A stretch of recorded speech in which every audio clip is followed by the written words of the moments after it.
Here today, the Urban Prosperity Fund video series, we are with Dr. Tamiko Jackson of New Haven Pediatrics. Yes. Thank you very much for taking your time to be with us. Oh, you're welcome. It's a pleasure to be here celebrating such a wonderful endeavor as the Urban Prosperity Fund. I'm happy to be a participant in this. Now, I know we mentioned New Haven Pediatrics, but you also have other locations. Absolutely. We service children in the greater New Haven area, in the Valley, specifically in Derby, Connecticut, and also in going towards the northwestern part of the state in Southbury. Oh, congratulations on your growth. Thank you. Let's talk about the beginning. When you first began evolving, so to speak, into wanting to be as a business owner per se. Talk to me about some of the challenges that you had to face. But let's step back and even further from there. And how did you learn the value of the dollar for yourself? Probably growing up without a dollar. So knowing the value of a dollar, you had to not have one and had to earn one. And also in knowing my father was big on just because someone else is buying something doesn't mean that you have to. You need to learn how to save, and you need to get everything you can for that dollar.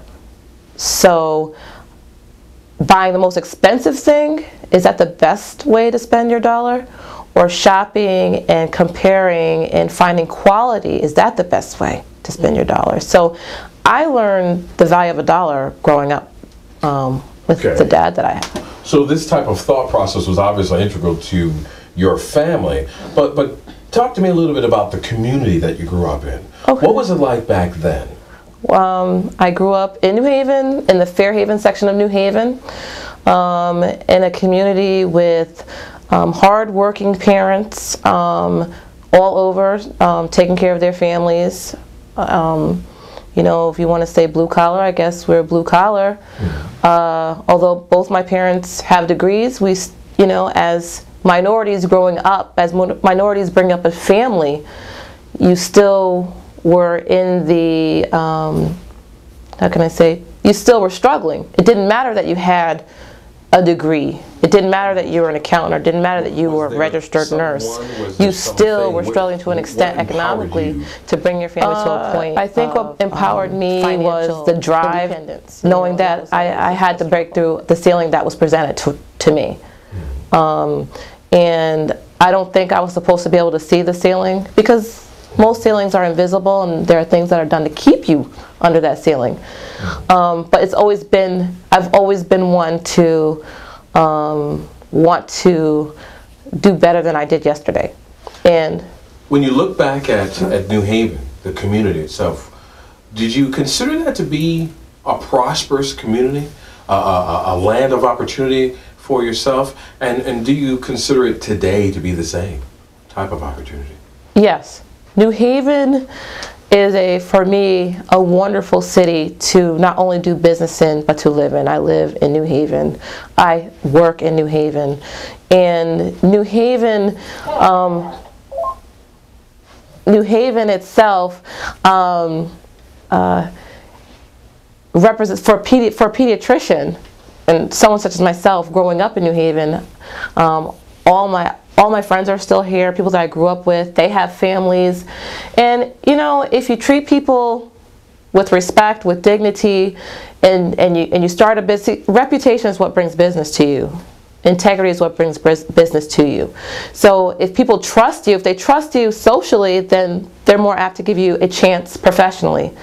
And as a pediatrician, that's a lot of trust. People trust their children to you. So for me, I think that socially I represented myself in a certain way that I try to teach everyone to do, so that no matter what you do in life, people will trust you. Whether it's trusting you to, you know, go to the movies and stay awake, you know, or trusting you to provide a service. I am, within the city limits, the only minority pediatric, the only minority-owned pediatric practice in the city limits of New Haven. There are quite a few pediatric practices in the greater New Haven area. Not one of them is minority owned. And so it's almost breaking into a thought process or I would say like a mold that people may conceive a pediatrician should look like, or an office should look like, or who's running the office. So it's almost like, well, we'll see how she does. You know, she doesn't look like. Have mentioned that they remember, I guess you could say, during New Haven's heyday, that there were many minority-owned businesses, and it really gave the community a sense of pride. Would you agree with that? And if you do, or why is that not the case today in your eyes? Now, as far as New Haven's heyday, I think New Haven is fabulous right now. We offer in New Haven plenty of services, and there are a lot of entrepreneurs in the city who are minority. And we're seeing a lot of them coming up and showing themselves and looking for the opportunity to break through that ceiling. I'm not one to think that someone's holding us back, because I see so many of us doing it or trying to do it and, you know, making it. It's not an easy road to be an entrepreneur. There are a lot of setbacks, but I don't know, as an entrepreneur, I call myself a newbie still. I've been out for about 3 years. There are still, as someone knocks you back, because people will try to knock you, take like 4 steps forward, and you just keep moving, and you can't worry about what people are thinking or saying. People are going to say some negative stuff. What do you think, when the majority of the stuff those who may be watching this need to take into consideration? You need to grow and prosper in New Haven, you need to know what you want. You need to know that doing what you're good at is what you're going to be successful at. So you don't have to recreate anything. You don't have to go out and find what you're good at. You already know what you're good at. For me, I'm good at being a pediatrician. So I started a pediatric practice. I'm good at the business aspect of this whole thing also. I like business, you know. So I'm good at that, so I do that. Don't be afraid to ask for help. Don't be afraid to have people around you, because you can't do it by yourself, and don't try to do it by yourself. Can you talk a little bit more about the help? Was it other business owners? Was it other family members? Was it other entrepreneurs that you saw as examples, or people that you leaned upon for assistance to help both start and grow? Yeah, I definitely, in starting my business, looked to 2 primary people who started businesses before me.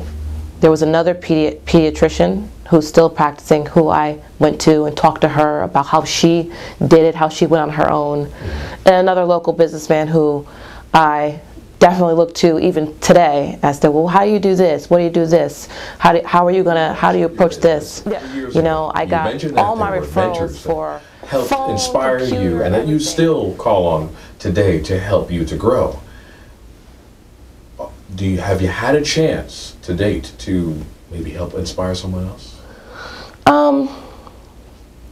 Not quite like I hope to be able to do soon. Like if someone wants to start a business and needs help, you know, I would love to be able to help them financially, you know, and I'm getting there to where if you need a little bit here, let me help you out.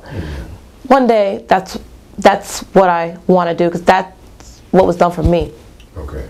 You know, the Urban Prosperity Fund is to empower the businesses. But I have done something that I love. There's a young lady that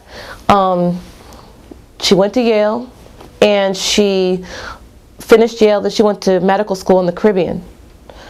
She came back to the States, and she's here, and she's trying to get a residency, and because she went to school in the Caribbean, she's having a hard time getting interviews. And so I called my spot where I trained, and I got her an interview, and I think it's going to work out for this young lady, and she's going to be a pediatrician, and I'm happy about that. I feel really good about that.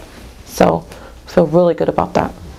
Well, thank you, and on behalf of the Urban Prosperity Fund, we're thankful for you to give your time, the information, and your energies and your passion about New Haven, what it was like before, what it is now. And it's very refreshing to see your positive outlook.